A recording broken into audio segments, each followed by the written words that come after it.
Hello, and welcome to Cardboard and Plastic. Today's video, Mail Week. I have some cards back there for my Smith's PC with a future Mail Week next week. And also, I have my Ardbeg Ugadal, and this is kind of my reply to John Mangini's video about my collection is better than yours. So, kind of start there with the collection, right? It's a hobby. And John Mangini, his whole point of that video is, I'm happy in this hobby. I collect what I want. And I do what makes me happy. And I know other people do things differently. As long as it makes you happy, go ahead and do that. Right? So if you want to just collect PSA 10s and you have the income to do so, why not? Right? Do that. It makes you happy. And there's a couple of hobbies that make me happy. So I love Islay Scotch. And bottles like this run me $80. I think this bottle's like $100 now. So I spend $80, $100 on a bottle of Scotch. Why did I do that? I enjoy the taste. I enjoy trying to figure out the notes of the nose and the palate. And it's just something to enjoy with friends or just sitting and looking at cards. I also really enjoy playing golf. And I go out there, I pay $40, $50 to hit a little round golf ball around. And the majority of the time, the ball's just going other ways in the water. But it's just those couple of great strokes that you make, a couple of birdies, and it makes it all worth it, right? So I treat all my hobbies the same. I'm not in for this for profit. I'm here to enjoy it, and if I do make profit in the cards that I grade, it just goes towards more cards. And kind of wasting money on my PC that nobody else is going to buy these cards back at these prices. So once this bottle is gone, I enjoyed it. $80. Got to buy a new bottle. The one difference with cards is, though, some of these do hold value. And this is kind of the problem with the hobby is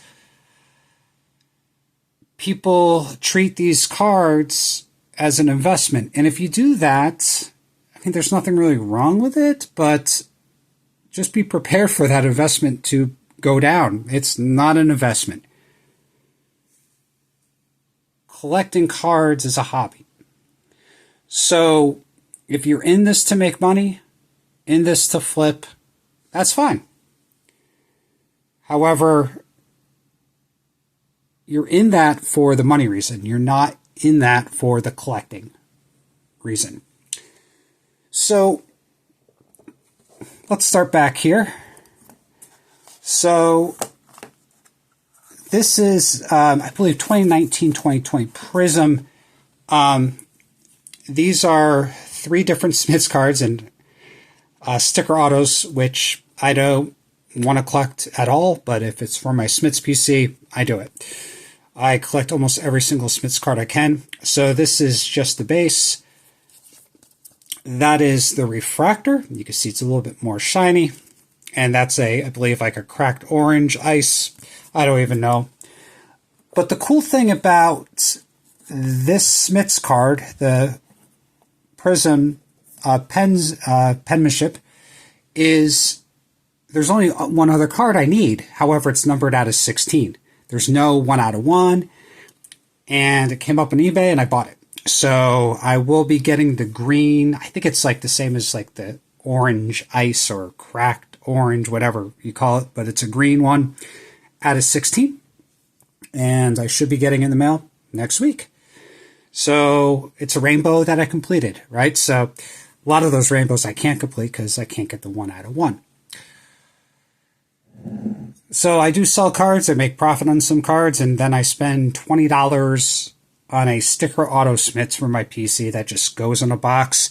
And I go to TCDB, which is the trading card database, which has basically all his cards there, and just get to click another one up off the list.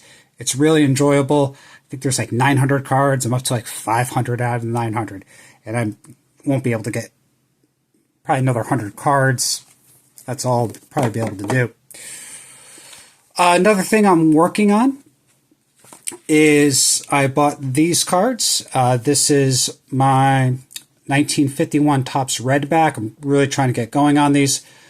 I needed, let's see, these two. So I'm at 41 out of the 52 right now. So the Eddie Robinson and Hank Bauer. So 2 more crossed off. So it's nice to see that list getting shorter for the Redbacks. I'm also doing the Bluebacks. It's going to take more time. And then from the same seller, they had really nice versions of these two, and they were a little bit better than the ones I had. I think they're only like $5 each. So definitely got those, upgrade, and I'll sell the other ones and try to get my last 11 for the Redback set. But even though when I finish that Redback set, I'm going to keep on looking if I see. I have a couple of cards that have, like, very common with those to have a lot of surface wrinkles. So that's one of the PCs I said I'm really going after right now, is to try to finish that by the end of the year. I'm not going to be able to finish this by the end of the year, but I'm also working on the run of all the Hank Aaron cards. And I mean, I'll buy graded, I'll buy raw, whatever looks the best for the best price. And I'll even spend and take risk sometimes on raw cards. So this is one that Double D Vintage would love because of the centering. This is a raw, beautiful, and the surface is gorgeous on this card. It just has whiting on all these corners. And by the way, sometimes when you see whiting on these 1971 Topps cards, if you see whiting on the edges, it's actually sometimes a good sign, because very common, people will they'll get a black Sharpie and put it on all these corners and just alter the card. And really not gradable. So this card, really beautiful. And this is what I like centering, but number one is registration, right? So I want no snowing with the face. I want a clear image in focus. So that is my key. And really number 2 is centering, and number 3 is like the edges and the corners. That's kind of how I look at cards. Right? But if you like centering and don't mind the snowing across the card because it's perfectly centered, perfect. Collect what you want.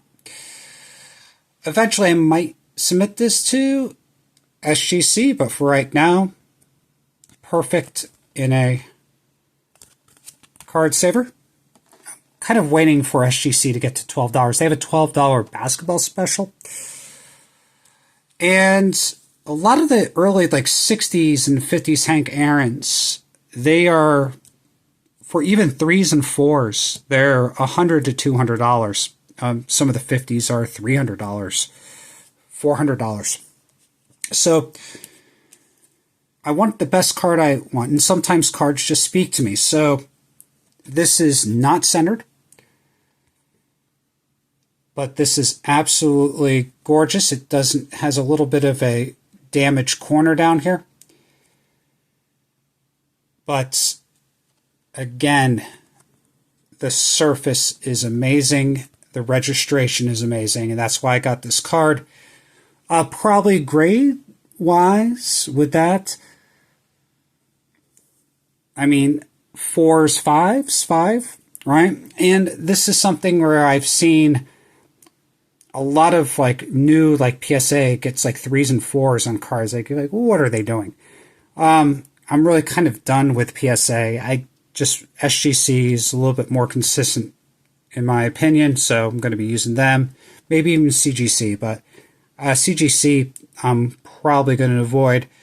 in the future there. I just kind of getting sick with them with using the plastic sleeves on the cards. So I think just the black tuxedo cutouts with grading from now on, that's what we'll be doing. So a raw card, you take a chance, right? Because it could have like a big surface wrinkle or crease you can't see from the images, but you kind of just look at sellers, trust the sellers, and I still paid quite a bit for this, $120, but this, even in like a 4 and a 5, they go for more than that, and I like the look of this one better than all the other 4s and 5s out there. So that was another 1963. And then this one I got in the mail today, and this is a 1966 Hank Aaron. And so just the centering is amazing with this card. Now the corners, not perfect, but I mean, it's a card from 1966. And you could tell when a card, right, just, it's not trimmed. The corners themselves, right? So nobody tried to do any hanky-panky with this card, and the surface is just absolutely gorgeous with this card. So eventually, and I think I did pay a premium for this, right? It was $100, well worth it. So in the comments below, let me know how you treat this hobby, right? Is this hobby a hobby for you, for just collecting cards? Is it for investing? Right? And not wrong. If you want to invest in cards, go ahead. Or kind of like a hybrid, right? You buy some cards that you think are really good investments, but then you also have cards that you purchase kind of like Hank Aaron's probably a good investment, right? It's going to keep value. But then, right, I buy Rick Smith's cards, and I have over 100 signed either sticker or on-card Rick Smith's cards. Why do I have it? Because I love to have them all. So, early happy Father's Day to everybody. That's going to be tomorrow, so I'm just going to have a great day of having my kids spoil me. And also maybe jump on eBay a little bit and look at some cards and auctions that I'm looking at. So again, have a great day and keep on collecting.